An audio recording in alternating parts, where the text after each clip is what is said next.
Okay, second Fog of War chapter. Of course, Fog of War is hard mode exclusive, so you won't be seeing this on normal or easy. You'll still get the chapter, it'll just be completely clear and you know where all the enemies are. This is a defeat boss map, not a route map, and the boss is around here. He's actually kind of tough, but thankfully he doesn't move, so that's pretty good. Anyway, as for who I need, I might actually need Oscar, Left, Marsha. Okay, yeah. You want to bring Marsha to this chapter. Make sure Marsha is here. You'll need her. As for everyone else, Jill's here for the Torch Staff. That's fine. I feel sad about this, but I'll have to kick out Astrid. So, I actually want to show something here with Soth and Volk. So, notice how Mordecai is standing right here. Notice how far he can see. Let's swap him out for Volk. Nothing changed in terms of vision. In other Fire Emblem games, thieves have increased vision in Fog of War. They do not in this one. So, yeah, that's unfortunate. Okay, you swap over there. I'm going to need Oscar to go down there. Left will stay on that side. We've got the Torch Staff, which is good. In fact, Jill is actually going to go here, and Neffany is going to take the center part of the map. I actually did screw up this chapter once, and I feel like Jill's going to have an easier time over here, even though there are a whole bunch of axe users. And Gatry is actually going to go down there. I really don't need Soth, so I might as well not use him. Also, somebody needs to take the torch, and that somebody is going to be Leth. Oh, and I haven't sold that blue gem. I should probably sell that, because it's useless just sitting in the inventory. But yeah. You want to, like, don't worry at all about using this torch to excess in this chapter. Use it as much as you want. It really does not matter. So with that, I think we're pretty much ready. Let's go. Okay, Left transforms. I actually probably want Ike to go pretty far forward here. Firstly, though, Soren's gonna, well, hopefully Soren's gonna destroy this guy. That's not quite enough. So one thing that I want to point out, there is a bandit in the water right around there, so I'm going to need to scout out his position with somebody. Now, I would normally use Gatry, but I think I want Gatry up here. The battle backgrounds here look foggy, even if you're on a difficulty that doesn't have Fog of War. When I first played this on like normal or easy, I was like, huh, that's kind of weird. Everything looks as if this chapter has Fog of War, but it doesn't seem like it does. Why isn't it having Fog of War? And then I found out that Fog of War does exist in this game, but only on hard mode. That was interesting. Oh, that's not good. I actually need to kill that bandit right now, because I don't want him running for the villages. So, there are some villages here. There's one down there and one up here. Actually, two up here. And these villages are a bit annoying because you don't want to rush over here. Because there's someone around there who might die if you try and rush. And, well, I mean, a lot of people would want him to die, but I want to recruit everyone. So, I'm going to not rush that position. Okay, good. Bandit sniped. The bandits will prioritize running for the villagers over actually attacking you, so you'll want to make sure that you get rid of them as soon as you see them. Okay, that's fine. You're actually gaining strength now. And yeah, there is another bandit up there, and in fact, if we don't catch him now, we might be in trouble later. So in fact, what I'm going to do is, Soren is going to finish this guy off with just regular wind, because don't really need anything more. Completely useless Adept again. But we are approaching the point in the game where he's going to be activating this more and more, so becomes slightly more reliable, I guess. Okay, I think I'm going to have to smite Titania, even though I really don't want Titania to be around here. Just because, basically, I want this bandit to be gone. Because I don't want to be forced to run too far, and I can't even see the bandit over there, too far into the fog. If I do, I run the risk of getting ganged up on by enemies that I can't see. This isn't a particularly difficult Fog of War chapter, it's just, oh, I don't even need to smite Titania. Okay. But it's just, like all Fog of War chapters, you want to take it cautiously. I actually did have my first actual character death on camera that wasn't intentional here, so yeah. Just goes to show that in Fog of War chapters you have to be really careful. Especially with someone like Jill, who, let's just say, doesn't like getting hit by a mage that you didn't know was there. So I'm going to go ahead and visit this village with Oscar. And this village is interesting. We have someone in a village with a name and a unique design. Obviously, she's going to be important later.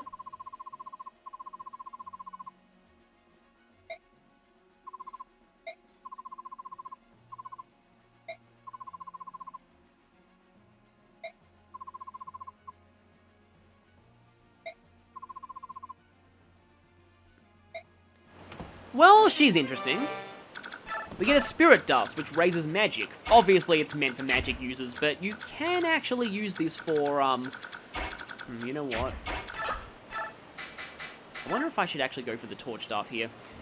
Torch Staffs are not ranged in this game, unfortunately. And that barely did anything. Oh well, at least it's some experience. Let's go and use your actual torch. But that village reminds me a bit of, like, there's a village conversation in, I think, FE7, who everyone says that it's actually Harkin who's at the village and gives you the item, but you never actually see who it is, and I think it's just meant to be implied that, also, nice one, me, making sure to forge down 1 weight on that weapon, because that was the difference between her doubling and not doubling this guy. But yeah, I always thought it was just some, like, unnamed person that you weren't supposed to... Like, at one point, I kind of... Actually, no, wait. They seem like they're heavily wounded. I don't think they're Nino, but... You never really know who it is, and so many people say it's implied that's Harkin, but I never really agreed with that. But, of course, that's not a question that I should be discussing. Oh, I probably should have had Jill Canto there, because I was worried that she'd get attacked by both of those guys, but she'll only get attacked by one of them. Can probably afford to have Marsha go over there. There are archers hiding out in the fog, so you will need to be careful of that.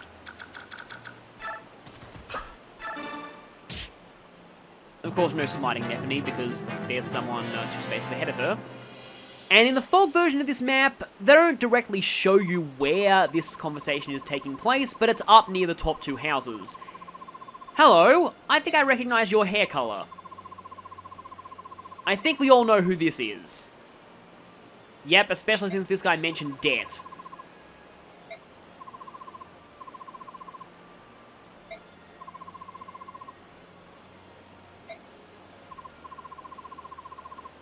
Another typical day for this guy, basically. No, that didn't. That really didn't. Yeah, it should be obvious who he is.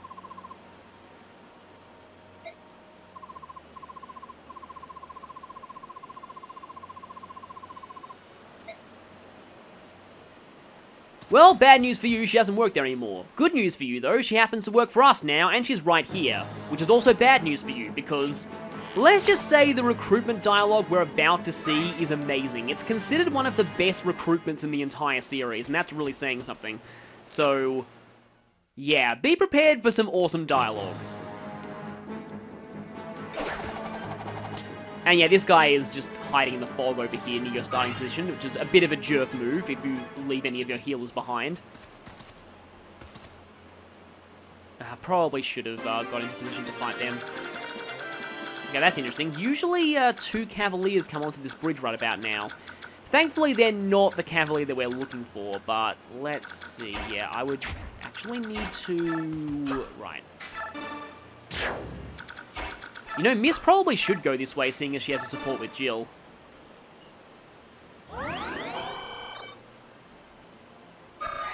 One issue of Jill at this point is her low HP, but I really, really, really, really want Jill to,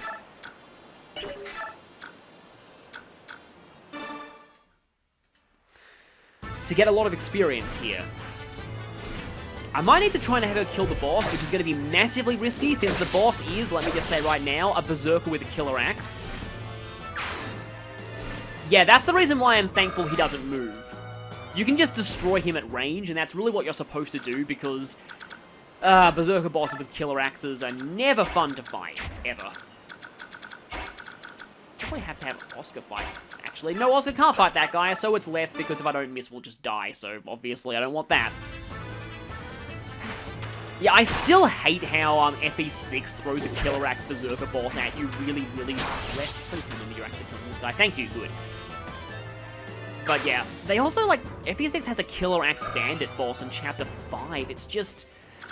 there are a lot of reasons why FE6 is my least favorite game in the series. Like, that said, if they ever did remake it, I would be interested to potentially blind run it, just to see, you know, if actually my opinion on the game ends up improving with a potential remake. But I know there are a lot of people nowadays who say that the game isn't anywhere near as bad as people used to say it was, and there's also the fact that the initial fan translation for that game was very, very bad. And there's an improved fan translation now that makes the characters a lot less generic. Which is definitely a good thing. Night Warden, you're still not gaining speed. And you only have 2 points off of capping defense, and you're level 14. Anyway, I probably don't need to get that much experience on Sora at this point. I'm actually more concerned about Ike's experience at this point. Because he is approaching his forced promotion. I mean, I'll definitely get him to 20 before then. And let's just say Chapter 17 has a lot of opportunities for gaining experience. A lot of opportunities for gaining experience. Chapter 17 is something, but we'll cover that later. Then there's Chapter 15, which is also something for different reasons. Oh boy, next time I get to talk about the biggest guide dangit in the history of Fire Emblem. That'll be fun. That's really saying something, because the series has a lot of massive guide dangits, but there is one guide dangit to rule them all, and that is in the next chapter. Trust me, I'm going to have a lot of fun talking about that. It's pretty crazy. It's really, really crazy. I'm going to have you just stand here with a javelin, because I know there's a mage over here. Oh yeah, you have a poleaxe. I don't care about that at all, because effectiveness weapons are pretty bad in this game. There are also quite a few bandits hiding out in the river over here-ish, so you'll need to be careful while you're moving Marsha. I just had an idea. Okay, before she moves, I'm going to unequip her. I'm going to do the unequipped Titania meat shield strategy, just to try and lure some enemies in. The reason why I unequipped her before moving her is because if she ran into an enemy during her movement, then she would be forced to end her turn, and thus she wouldn't be able to unequip her weapons. Okay, the archer there is gone, but I'm still a little worried about Marsha. I know there are a couple of cavaliers up here. There's actually a cavalier with a Lagoose lance over here, but it's no threat to Leth at all, because the Alt Guard negates that. Now, I hope you're not getting doubled by this. Doesn't look like it could. Yeah, Armor Knights generally don't handle magic very well, but if the mage isn't doubling them, their high HP is still going to let them tank the hit pretty effectively. I still really like how they handle the armors and fates. Like, Effie is essentially like a fighter who uses lances, while Benny actually has good resistance. Which more Armor Knights really should have. Because the class really needs something to make up for its terrible movement and bad speed. Warrior Fighter went a very, very long way to improving it too. You know, I would have much preferred whether you that you attack Jill. Especially since you're a sword user and Jill is a lance user at this point. I can't wait until Jill promotes and I can finally get her started on the actually good weapons. Because she tends to do a lot better with axes than she does with lances. And they kind of realize that at this point. Yeah, from here on, Wyvern Riders pretty much exclusively used axes. Okay, so this conversation, I think, happens when you get relatively close to the boss. Remember that base conversation earlier about the tiger who was stuck in animal form? We don't actually see where they appeared from, but some very interesting enemies just spawned in. Enemies that Mordecai and Leth has some interesting comments on if you bring them to this chapter. And hi there, Orange Cavalier.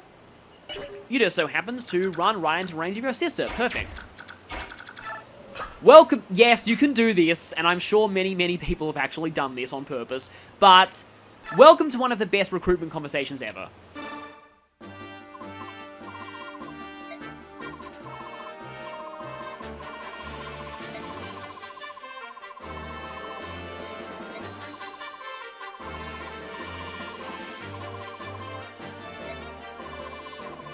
This is a scene that I would really love to see voice acted.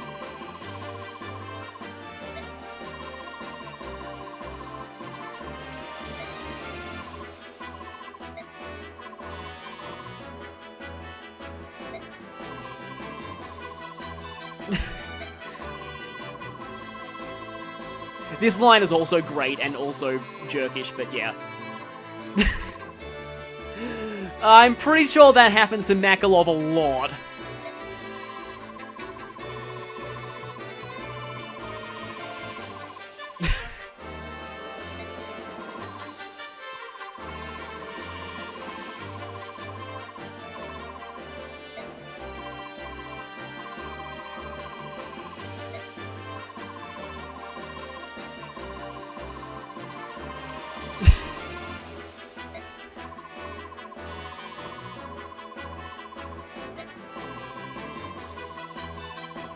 Amazing martial line coming up in a few seconds.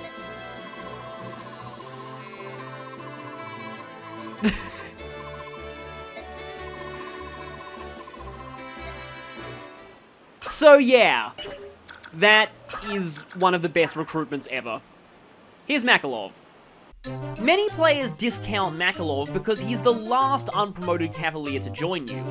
Being a Cavalier though, he's still pretty useful, and he can end up pretty strong if trained. His base stats are a little bit mediocre for a level 10 Cavalier. For example, his defense is only 2 points higher than Oscar's base, despite Oscar joining 7 levels lower than he does. But Makalov has some of the best strength and speed growths out of all the Cavaliers, and those are two stats that you definitely want a lot of. He's let down a little bit by his bad luck though, but he still averages pretty strong. The main thing that holds Makalov back is the fact that you have so many other options for Cavaliers and Paladins that joined before him. Titania is great, Oscar has really solid availability, Kieran has good bases and ends up very strong, and Astrid grows very quickly. Chances are you're focusing on at least one Paladin by now. Probably 2 or heck even probably 3. So there may not be that much room for Makalov on your team. But if you're tired of using the more popular Cavaliers, Makalov is still a pretty decent option for a Paladin. Oh right, and Makalov starts out with a skill, Tempest. Now, this is kind of a weird thing. I feel like the developers must have got Kieran and Makalov's skills swapped around. Makalov would have made more sense having Gamble, and Kieran would have made more sense having Tempest. Tempest is still pretty bad. I just wanted to bring that trivia up, because I feel like that must have been a mistake. Otherwise known as Marsha's lazy, no-good brother. It's a line from I Need to Heal You. Almost forgot about that. It's a line from a live-action Alice in Wonderland that I watched as a kid. Tweedledum and Tweedledee, they talk about how someone is the Queen of Hearts' lazy, no-good brother. And they say, every family has one, except ours. We've got 2. I realized much later that one of them is actually Hagrid. But I always thought that line summed up Makalov so well. Makalov is the lazy, no-good brother in Marsha's family. And that conversation was great. So yeah, many people have actually looked into the Japanese version. Marsha wasn't quite as... that's kind of ironically fitting. Marsha wasn't quite as animated in her reaction in the Japanese version, but it's still pretty much... like, the general gist of the conversation is still the exact same. Marsha is just like, screw your excuses, you're coming with me right now. But, yeah... a lot of Marsha's character was kind of embellished by the localization a little bit, but it fits. She's still pretty great. As your first action, Makalov, you will actually visit this house. I'm really hoping there's not like a bandit over here waiting to attack you. Oh, actually, speaking of great dialogue, this is also one of my favorite village conversations ever.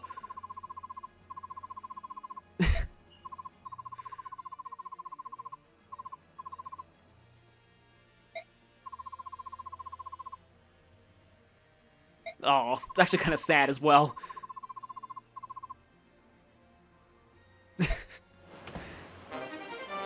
But it's a very good item, the Vantage Scroll. I have a feeling I know who that's going on. Hint, hint, hint, Vantage Wrath, hint, hint. The Vantage Wrath combo has an interesting history in the series. started out as something that you could only get if you made a very specific pairing in genealogy. And in this game, pretty much anyone can use it if you have the skill scrolls for it.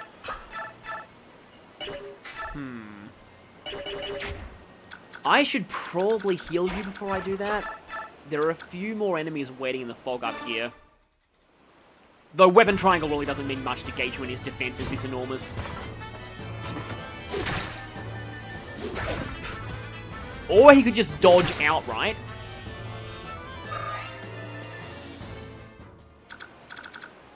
Oh yeah, you have a Laguz bow, but again, as I keep saying, I really don't care about that.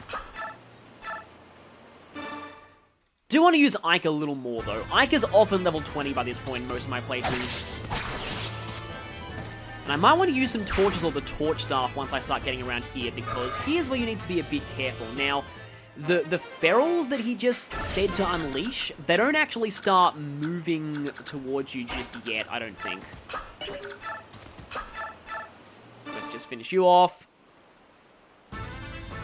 Soren is very close to promoting, which is pretty cool. I mean, if he promotes mid-chapter, that'd be... I've never actually had Soren promote this early before. He usually promotes in the base before chapter 15. But I'm really excited for my... Hi there, I forgot you were there. I'm really excited for my first promotion because... Let's just say that the promotion... Well, I don't want to spoil it. It's great. I'm really looking forward to my first promotion in this game.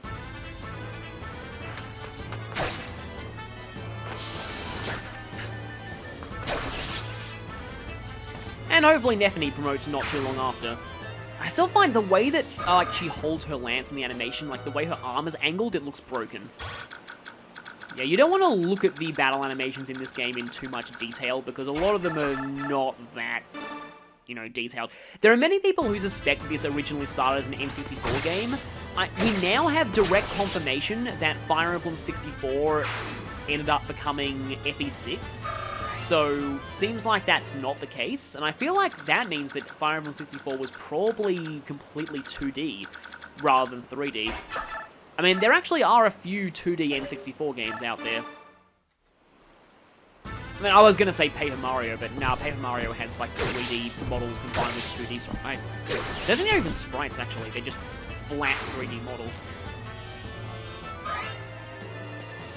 But I mean, I know that there are a few 2D PlayStation games as well, so... Yeah, that game was originally called Maiden of Darkness.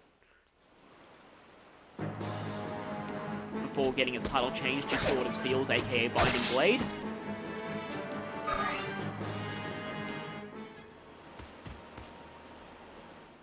I hope you don't have a hammer. Good. I need to heal you. Actually, no, I don't need to heal you. Like I said, Weapon Triangle doesn't mean much to Gatry. His defense is just too good. Either that or the enemies here are just bad. Pretty much a combination of the two. So again, I am worried about that boss. Taking on a Killer Axe Berserker is always terrifying. Ike, please gain speed. You have one job and it's to gain speed. Oh no.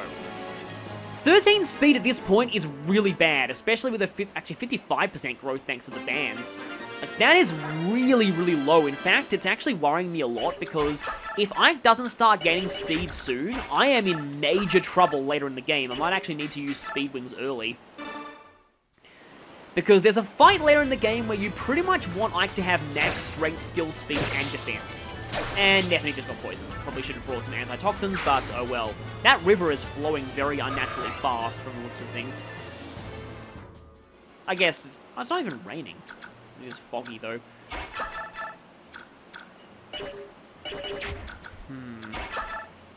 Maybe Ike should just finish off that guy there. At least Ike's got a decent amount of strength. I say that and it doesn't kill this thing. Yeah, I've had kind of weird RNG in this run. Not gonna lie about that. Do you have anything? Nope, you don't have anything with a better hit rate. I didn't mention this before, but it's kind of karma for my practice playthrough that I did. I played through this entire game just to kind of test the waters, and I got so RNG blessed, it was ridiculous. Soren gained enough strength to consistently double with Elf Thunder pretty early in the game. Nefany was completely ridiculous. She just annihilated everything in the game. Ironically, Titania got a little bit RNG screwed, so it's the exact reverse of this world. Still, Soren is doing decently well. Oh, right, I wanted Jill to get as much experience in this chapter as possible. I forgot about that. Probably didn't need to use Pliz hits, but I guess I'll go for it. See, my plan here is to either have Jill fight some of these, the ferals, or have her fight the boss. Because I really, really need her promoted by the next chapter. Nefany's strength curse seems to have transferred to Jill. Though 15 speed on Jill at this point is actually very good. Okay, good. Mordecai's going to transform next turn. I really want him to approach around here, mostly because there's a special conversation that I want to show. Might as well pop a second use of the torch. Like I said, you don't need to worry about overusing your torches here. And yeah, that's what I was referring to earlier. There's a random bandit just sitting out there in the middle of the ocean. In the middle of the river. And let's get this other house.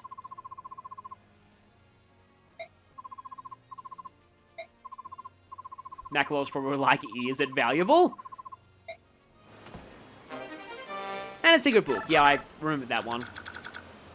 This game does give you a lot of stat boosters. Another reason why it's probably one of the easier games in the series.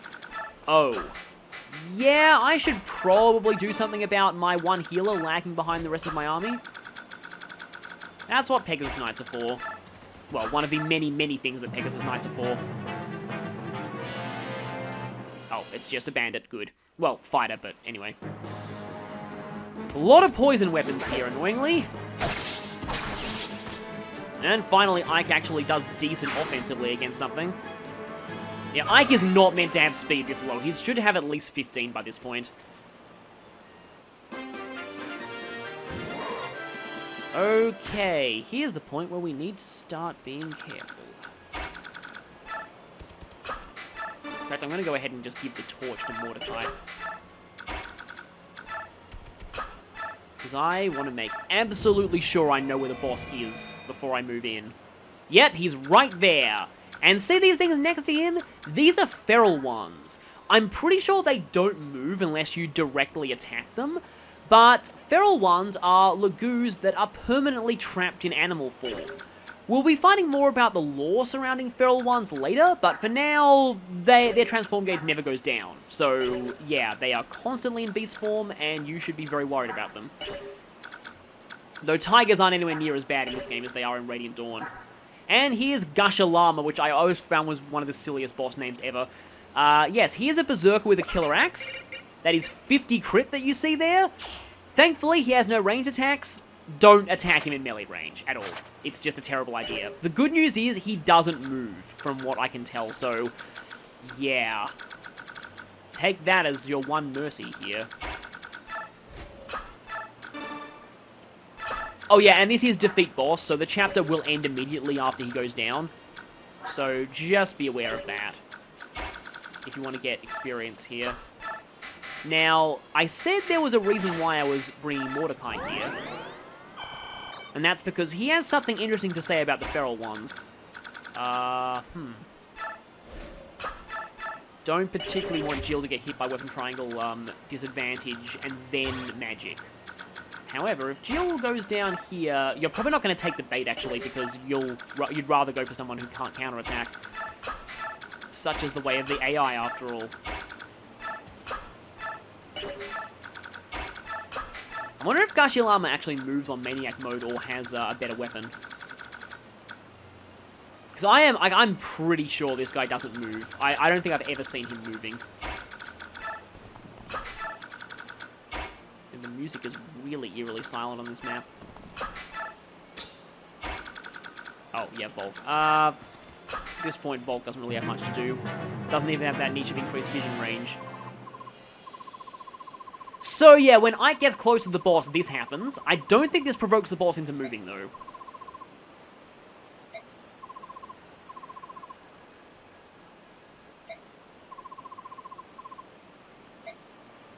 Hey, Ike actually said something vaguely resembling his Smash Brothers quote. I actually hope that, good. That dodge was probably necessary. And nice crit. Sometimes it's hard for me to remember which enemies move and which don't. Okay, now I can finally use that arm scroll.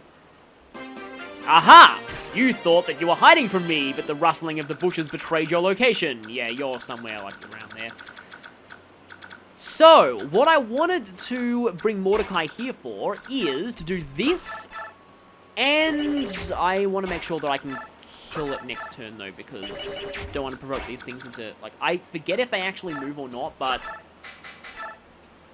yeah, they are weak to fire, though, so Soren does a decent job of fighting them. I'd actually like to have Jill fight too. Because, yeah. Let me just say, prepare for Nightmare Fuel. Actually, wait, no. I'll attack this one with Mordecai first. Prepare for Nightmare Fuel.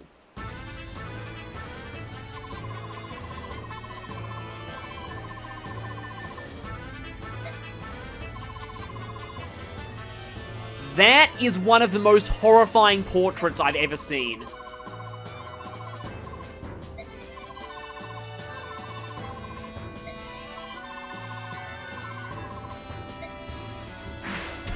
So, you'll see that that portrait if either Leth or Mordecai attacks a feral one. I remember that I saw a portrait dump of this game and I saw that portrait and I was like, what? Where do you see that? But, yeah, my first playthrough I didn't actually get these conversations. But that is basically what feral ones are. They have completely lost their minds. And for now, that's all I'll say about them.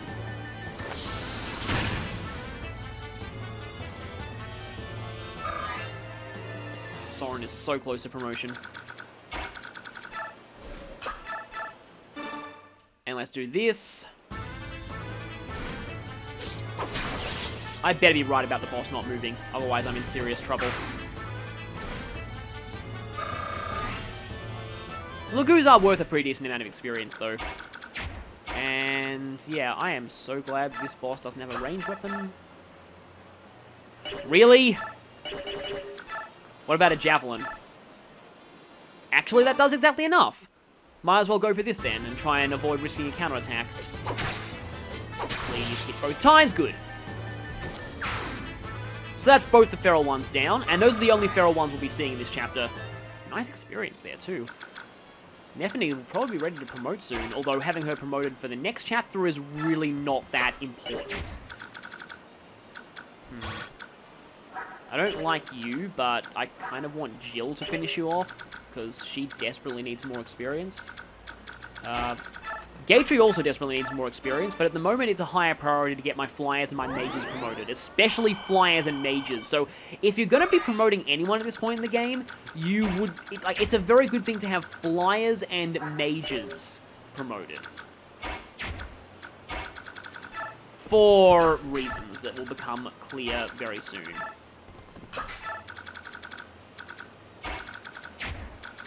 Vault needs a bit of healing, I guess.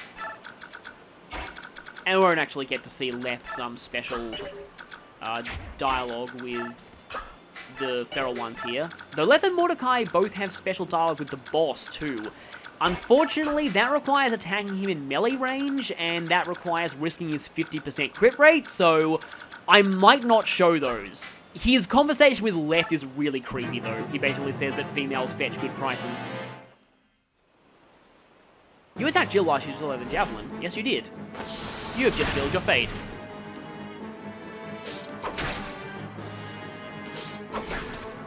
Actually, his conversation with Mordecai is interesting too, because he says, I'll need to trick him into drinking the medicine.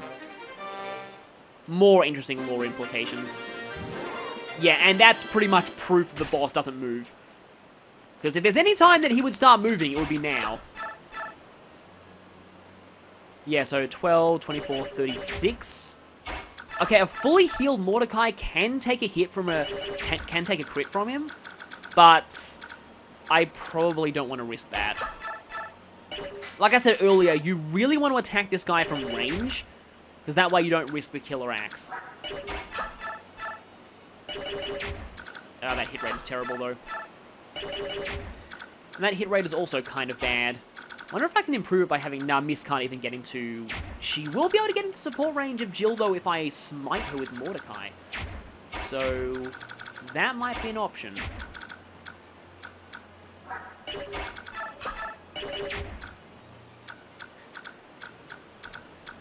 Oh yeah, gotta remember that this chapter will be over once the boss goes down.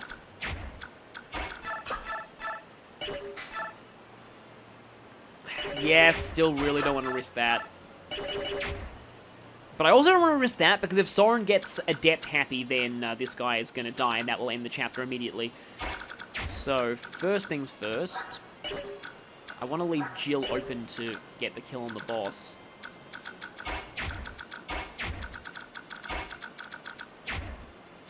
Mordecai can't quite smite Gatry. Jill can shove Gatry, though.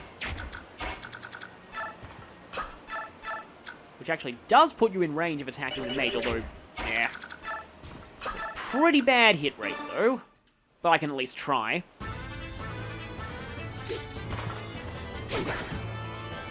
Yeah, thought as much.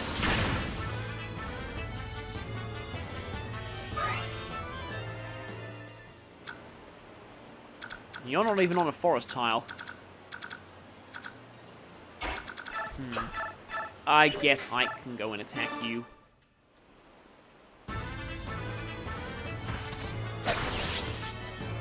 Do you like how they take mercy on you with this boss's killer axe and make him not move? Again, like I said, I really didn't agree with what FE6 did there. I believe that killer axe berserker boss from early in FE6 also had a hand axe. So... you still risk like a... And then Berserker... Like, didn't Berserkers have a 30% crit bonus in that game? Yeah, they did. So that was insane.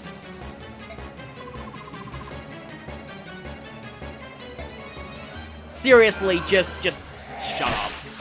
You have already sealed your fate. You have already proven that no one will miss you. And, yeah, I thought that would happen. So it looks like Soren's going to be promoting here, which is not what I expected to happen. Shows how powerful Soren is with Adept, though. And this will actually be enough for a promotion.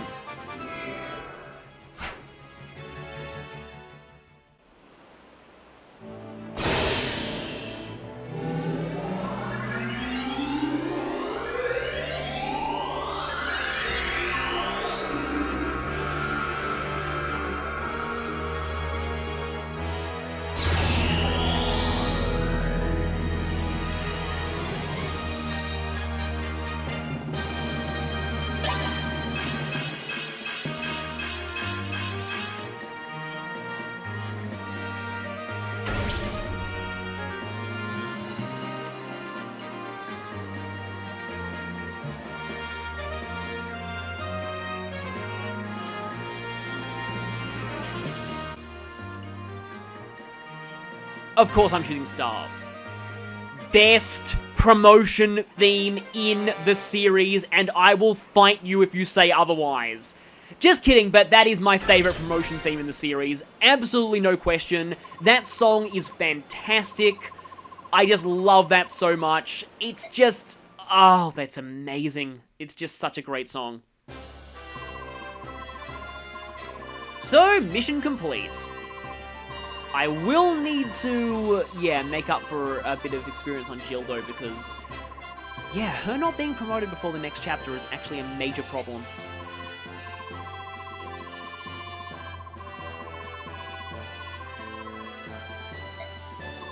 Ike, you still don't know what's in those crates? It should be pretty obvious. Oh yeah, these crates are really heavy. Oh, and it feels like there's people moving inside them. I'm not going to question that. So we're being sent out on missions without being told very much about exactly what they entail. But we are going to get paid for that mission tomorrow. One of the reasons why gold's extremely plentiful in this game. The whole time you're in Bednion doing missions for Sanaki, she's paying you.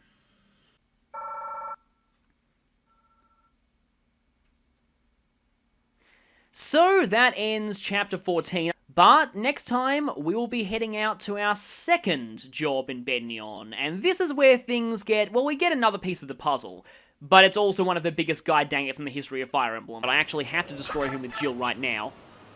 You know, if I remember correctly, I think there's actually a guy with a killer bow up near the north of the map as well. I'll need to watch out for that. That's the thing with Fog of War chapters, you kind of have to memorize the enemy's equipment. And you pretty much do after a few runs. Now, thankfully, I don't think the boss of this chapter moves. Oh yeah, by the way, this is a defeat boss map, not a route map. I keep thinking that it's a route map. What does that mage have? If he has wind, I'm in trouble. I'm really in trouble if he has wind. And a little bit of extra chip damage here is really not necessary. That is exactly what I was worried about. Fog of War maps, everyone.